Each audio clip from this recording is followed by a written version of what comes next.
Good morning and welcome back to the show. We're out at Premier Farm and Home. We're joined by Chad. Chad, it's good to see you. How you doing, Brian? I'm great. Good. Hey, Mother Nature was kind of kind to us this year, but with her being kind and giving us some rain throughout July and August, we had a reemergence of weeds. Right. How can we take care of those? Well, what happens is we have these great soil temperatures, so everything's warm, and usually we don't have the water, but all of a sudden you introduce all this water in the mix, you have all this aggressive growth of weeds, some new weeds, crabgrass, just all this stuff kind of coming up in and around your yard.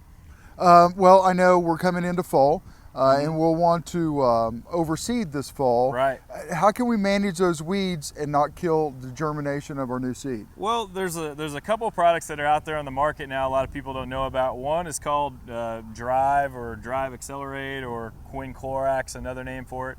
That's the chemical name. Basically what it does is it will affect crabgrass and a lot of the warm season annual grasses and some broadleaf activity, and it has no regards with seeding. So you can do it during seeding, after seeding, before seeding, and it's a really great way to kind of touch up your weeds and keep them under control, when we got this extra rain. Well, I know a year or so ago we had a really wet and cool spring, Right. And then it got hot again. I know it's going to get hot again. How are we going to manage our grass when the heat gets turned back on? Well, what you got to do is try and limit the shock. So what you've had is this cool season. We're almost chilly out here right now, and all this extra rain. So when it does turn hot, try to help your yard adjust a little bit. So we'll come in here and we'll have this just shock of hot temperature. Don't be afraid to go out there and just irrigate it a little bit to cool it down, and maybe even just to get it touched up a little bit, so that it's not facing this shock of going back and forth.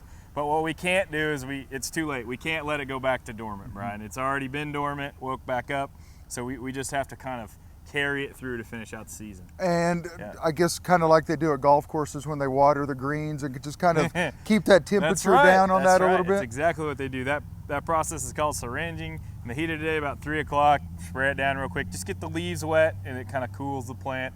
If we haven't had any water for a couple weeks, go ahead and irrigate it too, so that it doesn't come out of this wonderful, easy-going time into some what we consider more seasonable heat stress. Now, what about mowing deck height? I know this time of the year we're normally not mowing, and our Right. grass is getting Right. mowed. I had to mow twice last week. It's so almost like spring It out there. is. We're mowing all the time. Just pick your deck height, stick with it. The only time you'll lower it is if you're coming into that time where you're going to do some overseeding here after a bit. So if you, right now, just keep it fairly high so that you can keep up with it and it's not too stressful. So if we're in that 3.5 inch mark, 3 inches, all the way up to 4.5 with fescue, but we sit there right at 3.5. It's good and easy to keep up with without removing or breaking that 1/3 rule. Yeah. Well, we got about 30 seconds here left in this segment. I am notorious for killing Bermuda. I got Bermuda again this year. So with the cool temperatures, can I still kill my Bermuda, or do I need to wait for it to warm up a little bit? Yes, you can. It is a great time to kill Bermuda. We did get a lot of water, so that Bermuda is still growing. It doesn't necessarily like this temperature, but spraying it with a good 5% solution of Roundup a couple times back to back here in August, we'll be set up and ready to go come September 1 to seed. Perfect. We're going to take a quick break. When we come back, we're going to talk about overseeding into dead grass. We'll see you. Thanks for staying with us, Chad. Thank you for staying with us. problem. We're out at Premier Farm and Home, which is just south outside of town, and you can't miss it. It's got a big sign. It says Premier Farm and Home, and these guys will help you out. We're actually standing in their test plots, and one of the test plots to the corner of us here has been sprayed and killed. That's and right. you're going to overseed right into that, and that's really what we should be doing. Right. We're going to take a little page out of our farmers' books. They use a product called Roundup, which everybody's familiar with. And what it does is it's a non-selective herbicide.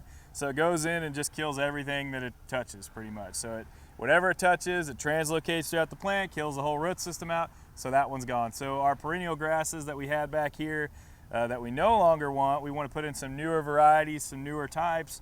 It's a really cool deal. We just go out and spray it, and then we wait for that plant to react and start to break down, and we seed right into the residue. Should we spray multiple times? Because I know in killing Bermuda, I end up spraying it 3 times. Yep. But my cool season grasses seem to die off pretty quick. Should we spray it twice just to make sure everything's dead in that? I do. I would always recommend, if you're doing a complete kill out, that you go ahead and do 1 follow-up application just in case, to make sure, especially with weeds like Bermuda where they have an extensive root system, just keep putting it on to see if you can't translocate enough to kill out the root system. Cool season ones are a little easier to kill. They don't require quite the heavy dose. You may use a lighter solution or that sort of thing.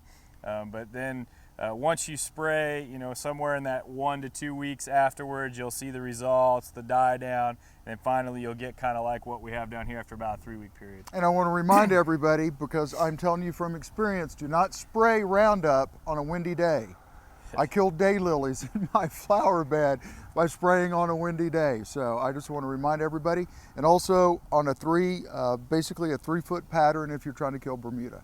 Right, and yeah, that's a good point, Brian. Whenever you're trying to kill something that's aggressive like Bermuda or that sort of thing, go beyond where you think it stops, because likely there's a runner or a stolen or something that's kind of laying in there that's difficult to see. So make sure that you create that wide berth around the area you want to reseed, especially if it's Bermuda grass. And then we'll just have to prep as far as the soil goes. You'll just come back and you'll mow it down. So mow it really close. We're going to go ahead and drop some seed in, then run our slicer over, that sort of thing. And it's just like a normal overseed from there, and mulch included. Yep. Yep. And Bermuda doesn't clump like our cool season grasses. So if you got a runner, it's not really tied into anything. No. So you got to spray it all. That's right. All right. Fertilizer coming into overseeding. We want to make sure that we put that starter fertilizer down. And, right. Test plots are open and ready to be looked at. Yeah, ready to be viewed. So come on out. And they're mowed nice. You've got them at about a 2-inch deck height, that looks like. So you're mowing them about where they should be mowed about we'll this call time. It 3. We'll so call it 3. Yeah, yeah, exactly. Remember, heycow.com. Or if you want to see this episode again, you can go to our website, ExportAGam in Kansas, or you can see it also on heycow.com. Thanks, Brian. Good to see you, Chad.